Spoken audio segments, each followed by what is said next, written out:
হরে কৃষ্ণ। দণ্ডবত।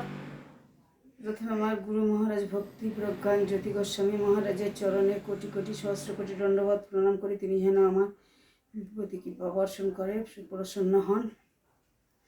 বর্তমান মঠাচার্য চৈতন্য মঠাচার্য ভক্তিস্বরূপ সন্ন্যাসী মহারাজের চরণে শত সহস্র কোটি দণ্ডবত। তিনি যেন আমার প্রতি কৃপা কটাক্ষ লাভ করেন, কৃপা বর্ষণ করেন। হরে কৃষ্ণ। সমস্ত সাধুগুরু ব্রহ্মচারী বৈষ্ণববৃন্দ মহারাজ বৃন্দের চরণে দণ্ডবত। চারি ধামে চারি আচার্য বৃন্দের চারি পার্ষদগণ গৌরাঙ্গ পার্ষদগণে জয়। বৈষ্ণব ভক্তবৃন্দ ব্রহ্মচারী মহারাজগণের বাঞ্ছা কল্পতরুভ্যশ্চ কৃপা সিন্ধু বয়বচ পতিতানাং পবনভ্যো বৈষ্ণবেভ্যো নমো নমঃ। রাধারানী ইউটিউব চ্যানেল ধর্মকথা চ্যানেলে আমি পুতুল রানী দাসী আপনাদের যে ধর্মকথা শোনাই। এই সংক্ষিপ্ত আপনাদের যদি ভালো লাগে আপনারা সাবস্ক্রাইব করবেন, লাইক করবেন, কৃষ্ণ নাম ভজন সাধন করবেন প্রভুপাদের কৃপাতে। নমঃ বিষ্ণুপাদায় প্রভুপাদ পেষ্টপিয়াত্মনে শ্রীমতে ভক্তি প্রজ্ঞান জ্যোতি গোস্বামী নামিনে নমঃ বিষ্ণুপাদায় প্রভুপাদ পেষ্টপিয়াত্মনে শ্রীমতে ভক্তি বিলাসিতায় প্রভবে নমঃ। নমঃ বিষ্ণুপাদায় কৃষ্ণ বেষ্টা ভূতলে শ্রীমতে ভক্তি সিদ্ধান্ত সরস্বতী গোস্বামী ঠাকুর স্বামী নিতে নামিনে নমস্তে সরস্বতী গৌরবাণী প্রচার নির্বিশেষ উন্নতি পাস্তস্তারণ কৃষ্ণ সম্বন্ধন বিজ্ঞান দাহিনী প্রভবে নম। মাধুর্যল উজ্জ্বল প্রেমাঢ্য শিরূপানক ভকতি শ্রী গৌরকোণা শক্তি বিগ্রহায় নমস্তুতে। নমস্তে গৌরবাণী শ্রীমর্ত দীনতারণ রূপানু গৌরাধ্যা রূপানু গোবর বিরুদ্ধা সিদ্ধান্ত দেন তারণ হারিণে বাঞ্ছা কল্পতরুভ্যশ্চ কৃপা সিন্ধু ভয়বচ পতিতানাং পবনেভ্য বৈষ্ণবেভ্যো নমো নমঃ। নারায়ণ নমস্কৃত্যং নরশ্চৈব নরোত্তমং দেবীং সরস্বতী ব্যাসেন ততো জয় মুদীয়তে স্তমদ্দিবং করুণা নিধন তমালবর্ণ শৈশুতাবতারাম অপার সংসার সমুদ্র সেতু ভজমায় ভাগবত স্বরূপম শ্রীকৃষ্ণ চৈতন্য প্রভু নিত্যানন্দ শ্রী অদ্বৈত গধ শিবাসাদি গৌরভক্তবৃন্দ।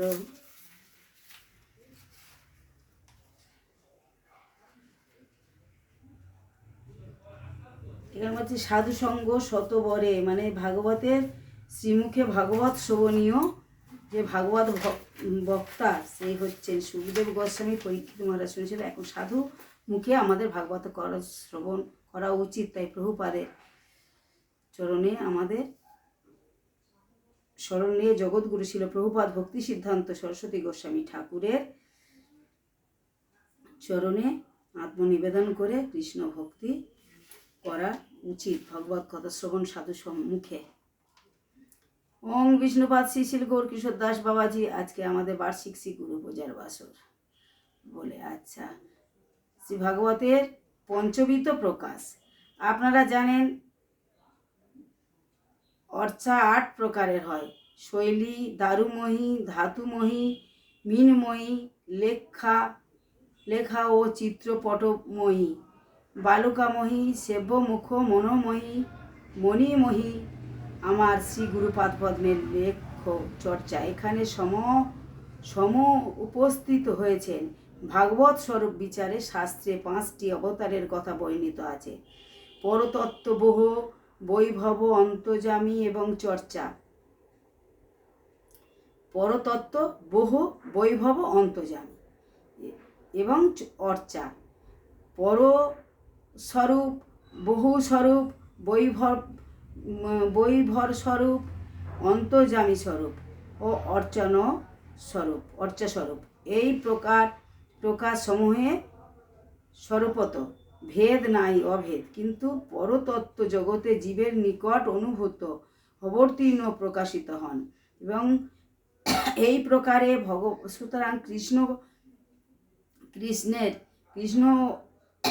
কৃষ্ণকাঙ্গের শ্রী অর্চা বিগ্রহকে অপরূপ বিচার করবার জন্য আমাদের উপদেশ নাই, অর্থাৎ পৃথক বুদ্ধি করবার জন্য আমরা শ্রী গুরুপাদ পদ্ম হতে উপদেশ পাই নাই। অর্চা সর্বকালেই সকলের উপাস্য বস্তু। অর্চা ভগবত অর্চা ও ভাগবত আচার বিশিষ্ট। অনেকে প্রশ্ন করতে পারেন যে ভগবত অর্চা ও মহান্ত গুরুর অর্চার মধ্যে কিছু বৈশিষ্ট্য নাই? হ্যাঁ, বৈশিষ্ট্য আছে।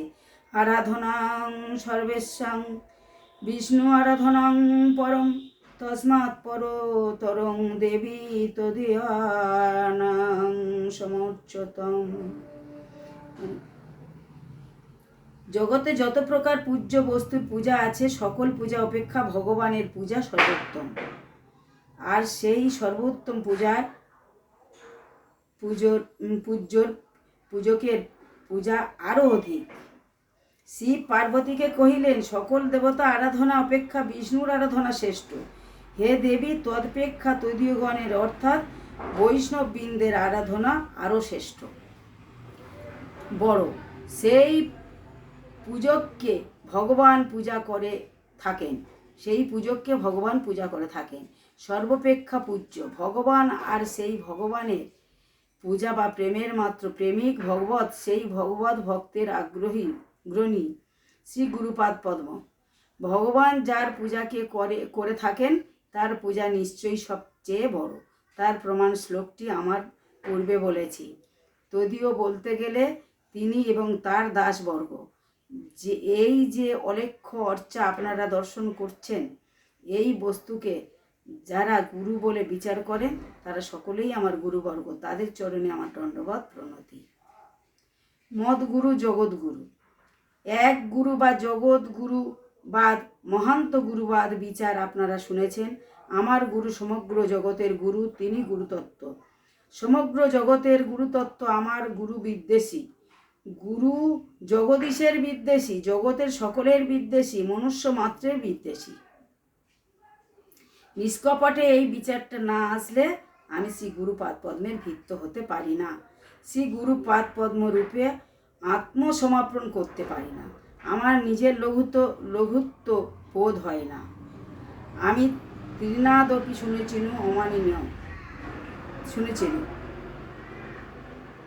তরিরূপে শোনা অমানিনা মানদেন কীর্তনিয়া সদাহরি। মানদ হয়ে হরি কীর্তন করতে পারি না। সমগ্র জগৎবাসী আমার মানদ এবং নমস্য। এই বিচার না থাকলে আমার গুরু পাদপদ্মে নমস্কার করতে পারি না। গুরু পাদপদ্মে ওই রূপ অবিচারিণী নিষ্ঠা থাকলে সমগ্র জগৎকে মান দেওয়া যেতে পারে, নিজে অমানি হইয়া যেতে পারে, সর্বক্ষণ হরি কীর্তন করা যেতে পারে। সমগ্র জগৎ গুরু পাদপদ্মের প্রতিফলিত প্রতিবিম্ব। সে তার শিখবার গুরু, পাঠশালায় গুরু, আধ্যাত্মিক গুরু, জ্ঞানদাতা গুরু, আমার ইন্দ্র তৃপ্তি করার গুরু এবং ইহজগতে যাদের নিকট হতে এই শরীর লাভ করেছি সেই জনক জননী গুরু। এরা সকলেই আংশিক গুরু, কিন্তু যিনি জন্মে জন্মে নিত্যকাল আমার গুরু, সে গুরুর প্রতিবিম্ব জগতে প্রত্যেক লঘু বস্তু, প্রত্যক্ষ বস্তু যার সেব্যের উপকরণ, সেই গুরুপাদ পদ্মই গুরুত্বের পূর্ণত ও নিত্যত্ব ধারণ করেন। সমগ্র জগৎ সেই গুরুপাদ পদ্মের প্রতিফলিত প্রতিবিম্ব। প্রত্যেকের রেণু পরমারেণুতে গুরুর সম্বন্ধ পরিস্পুষ্ট। তাদের অসম্মান বা অনাদর করা গুরু সেবকের কর্তব্য নহে।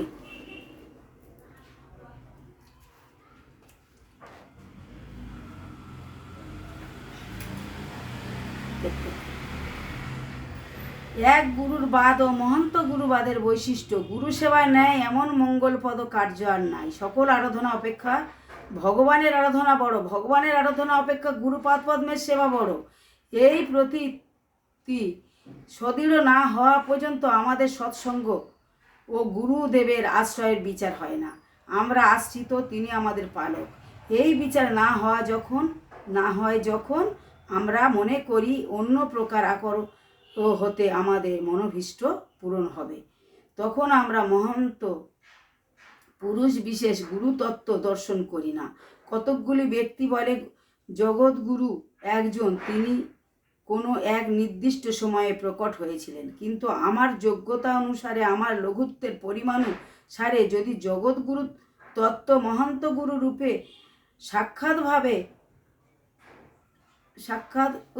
আমার নিকট প্রকাশিত হয়ে আমাকে কৃপা বিতরণ না করেন, তাহলে আমি বহুদিন পূর্বে ব্যক্তি আদর্শ আচার প্রচার ধরতে পারি না। সর্বস্বং গুরবে দদাত, এই শ্রৌতবাণী অনুসারে গুরুপাদ পদ্মে সর্বস্ব সমর্পণ করে দ্বিতীয় দ্বিতীয়াভিনিবেশে কেবল হতে উদ্ধার পেতে পারি না। আমার ভয় শোক মোহ অপগত হয় না। শ্রী গুরুপাদ পদ্মে আশ্রয় গ্রহণ করলে আমি নির্মোহ ও নির্ভয়েও অশোক হতে পারি। যদি আমার নিষ্কপটে প্রাণ ভরা আশীর্বাদ প্রার্থী হই, যদি আমরা নিষ্কপটে প্রাণ ভরা আশীর্বাদের প্রার্থী হই, তাহলে শ্রী গুরুপাদ পদ্ম আমার সর্ববিধ মঙ্গল দান করেন। এই গুরুপাদ পদ্মের গুরুদেব হচ্ছে জগতে নিত্য বস্তু আর সব অনিত্য। শ্রী গুরুপাদ পদ্ম নিত্য, মত্ত নহেন তিনি অমর বস্তু, নিত্য বস্তু। গুরুপাদ পদ্ম নিত্য, তার সেবক নিত্য, তার সেবা নিত্য। সুতরাং কত আশা ভরসা আমাদের, মরণ বলে কোনো জিনিস আমাদের নেই। সাধারণত গুরুগণ আমাদেরকে মরণ থেকে বাঁচাতে পারেন না, নিত্য জীবন দিতে পারেন না, এজন্য তাদের আংশিক গুরুত্ব। কিন্তু যিনি আমাদেরকে নিত্যত্বের উপলব্ধি দিয়েছেন, তিনি পূর্ণ নিত্যগুরু। তিনি আমাদের সংশয় নিবৃত্তির জন্য কৃপা করে জগতে উপনীত হয়ে আমাদের যাবতীয় সংশয়ে নিবৃত্ত করেন। এই হচ্ছে গুরুদেবের মহিমা, গুরুতত্ত্ব। গুরু শব্দের অর্থ গুরুকে আত্মসমর্পণ করে ভগবান বিষ্ণুর আরাধনা শ্রেষ্ঠ, সেটাকে আপনারা গ্রহণ করুন। বাঞ্ছা কল্পতরুভ্যশ্চ কৃপা সিন্ধুভ্যেব চ পতিতানাং পাবনেভ্যো বৈষ্ণবেভ্যো নমো নমঃ। হরে কৃষ্ণ কৃষ্ণ কৃষ্ণ হরে হরে, হরে রাম রাম রাম হরে হরে। নিতাই গৌর হরি বল হরি বল হরি বল। শ্রী শ্রী গুরু গৌরাঙ্গ গান্ধাবিকে গীতার জীব কি জয়। নারায়ণ নমস্কৃত্যং নরস্যৈব নরোত্তমং দেবীং সরস্বতী ব্যাসেন তৎ জয় মুদীয়তে। নিতাই গৌর হরি বল হরি বল হরি বল। হরে কৃষ্ণ।